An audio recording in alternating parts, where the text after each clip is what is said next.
46-এ settle করি কলিকাতায়, আর যাই নাই। আপনি এমন হাসেন কেন? ও, আমার কথায় স্টুডেন্ট বুঝি?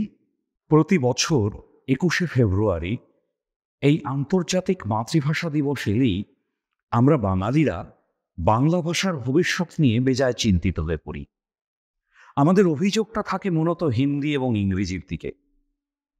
কিন্তু আমরা কি কখনো ভেবে দেখেছি যে ভাষা আসলেই সংখ্যাগুরুর আধিপত্য প্রতিষ্ঠার একটা অস্ত্র মাত্র?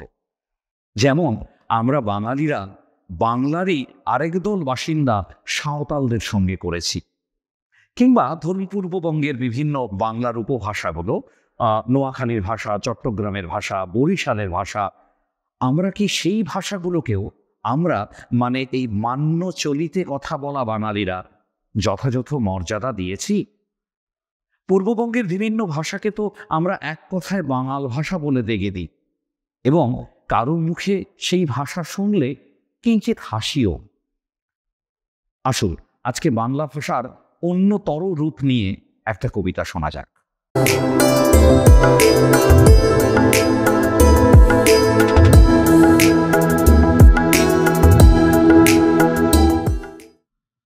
নমস্কার, আমি সীমান্ত।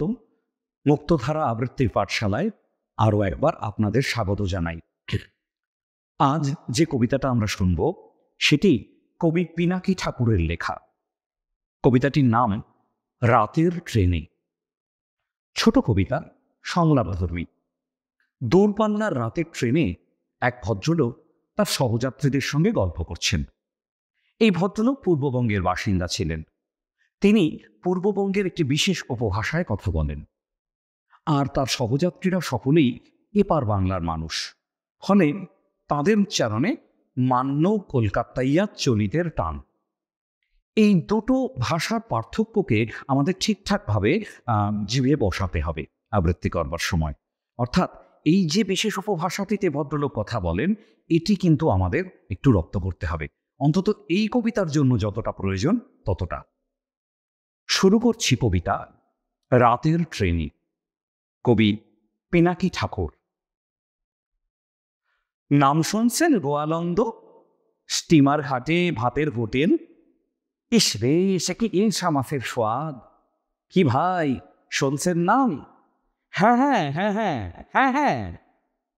দুষ্ট অসৎ হোটেল মালিক পরদেশিয়া ঘোর পাইলেই বেকুব বানায় প্যাসেঞ্জারে। কেমনে জানেন? না তো। খাইতে বইছে, ওরা নিজেই ছোকরা দিয়া ঘন্টা বাজায়। নূতন মানুষ ভাববে বুঝি জাহাজ ছাড়ার বেল দিতেছেন, হুড়মুড় দৌড়।